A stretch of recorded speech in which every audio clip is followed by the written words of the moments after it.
ಸ್ನೇಹಿತರೆ ನಮಸ್ಕಾರ. ಸುವರ್ಣ ಸರಳ ಅಡುಗೆ ಕಾರ್ಯಕ್ರಮಕ್ಕೆ ನಿಮಗೆ ಸ್ವಾಗತ. ಈಗ ನಾನು ನಿಮಗೆ 1 ಕಪ್ ಚೆಂಡು ಹೂವಿನಿಂದ ಮಾಡಿದ ಚಹಾ ಮಾಡೋದು ತೋರಿಸ್ತೀನಿ.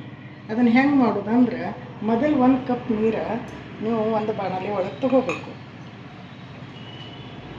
ಒಂದು ಚೂರು ಹೆಚ್ಚಿಗೆ ಹಾಕಬೇಕು. ಆಮೇಲೆ ಇದನ್ನು ಕುದಿಲಕ್ಕ ಇಡಬೇಕು.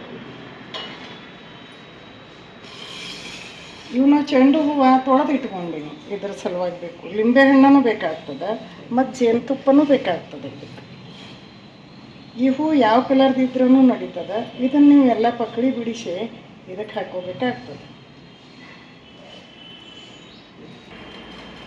ಈಗ ನಾ ಇಲ್ಲೇ 4 ಚೆಂಡು ಹೂವನ್ನು ಬಿಡಿಸಿಟ್ಕೊಂಡಿನಿ.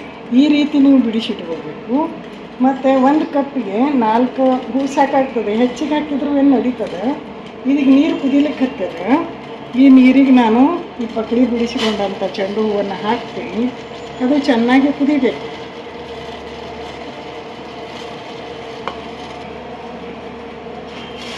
ಇದು ಈಗ ಕುದಿಲಿಕ್ಕೆ ಹತ್ತದ ಮತ್ತು ಇದು ಕಲರ್ನೂ ಬಿಡ್ಲಿಕ್ಕೆ ಹತ್ತದ. ನಮ್ಮ ಮನೇಲಿ ಯಾವಾಗ ದೇವ್ರಿಗೆ ಏರಿಸ್ಲಿಕ್ಕೆ ಚೆಂಡು ಹೂ ತಂದಿರ್ತೀವಿ, ಅದನ್ನು ಹಾಕ್ಬೋದು. ನಮ್ಮ ಗಾರ್ಡನ್ನಾಗ ಬೆಳೆದಿರ್ತಾವೆ, ಅದನ್ನು ಉಪಯೋಗ ಮಾಡ್ಬೋದು. ಈ ಚೆಂಡಿನ ಹೂವಿನಿಂದ ಮಾಡಿದ ಚಹಾ ಆರೋಗ್ಯಕ್ಕೆ ಚಲೋ ಇರ್ತದೆ. ಹೆಚ್ಚಾಗಿ ಅಂದ್ರೆ ಸ್ಕಿನಿಗೆ ಚಲೋ ಇರ್ತದೆ. ಮುಖ, ನಮ್ಮ ಕೈ ಕಾಲು ಎಲ್ಲ ಸ್ಕಿನ್ ಚೆನ್ನಾಗಿ ಆಗ್ತದೆ ಮತ್ತು ಫ್ರೆಶ್ ಆಗ್ತದೆ ಮನುಷ್ಯ. ಅದಕ್ಕೆ ಈ ಚಹಾ ನೀವು ಯಾವಾಗ ಮಾಡಿ ಕುಡೀರಿ. ಇದಕ್ಕೊಂದು ಸ್ವಲ್ಪ ಶುಂಠಿ ಪುಡಿ ಹಾಕಿರಿ.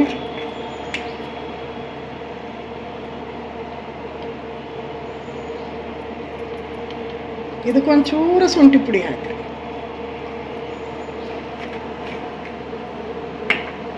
ಮತ್ತು ಮೆಣಸಿನ್ಕಾಯಿ ಪುಡಿನೂ ಒಂದು ಚೂರು ಹಾಕಿರಿ.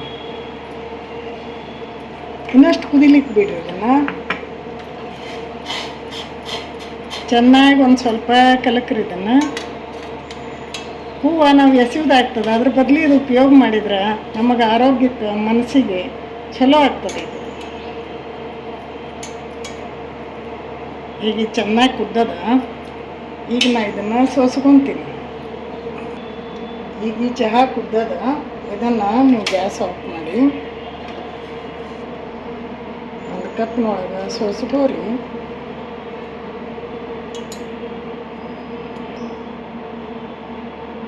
ಈ ಮಿಶ್ರಣಕ್ಕೆ ನೀವು ಒಂದು ಗಿರ್ಧ ನಿಂಬೆ ಹಣ್ಣಿನ ರಸ ಮತ್ತು ಒಂದು ಅರ್ಧ ಚಮಚ ಜೇನುತುಪ್ಪ, ಇದು ಮಿಶ್ರಣ ಆರಿದ ಮೇಲೆ ಹಾಕಿ ಕಲಿಕಿ ಕುಡಿದ್ರೆ ಚೆನ್ನಾಗಿರ್ತದೆ. ಈಗ ಈ ಚಹಾ ತಣ್ಣಗಾಗ್ಯದ.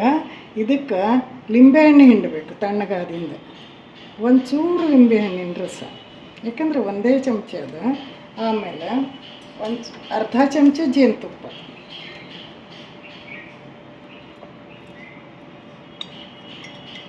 ಚೆನ್ನಾಗಿ ಇದನ್ನು ಜೇನುತುಪ್ಪ ಮತ್ತು ಲಿಂಬೆಹಣ್ಣಿನ ರಸ ಮಿಶ್ರಣ ಹಾಕ್ಬೇಕಿದ್ವಿ.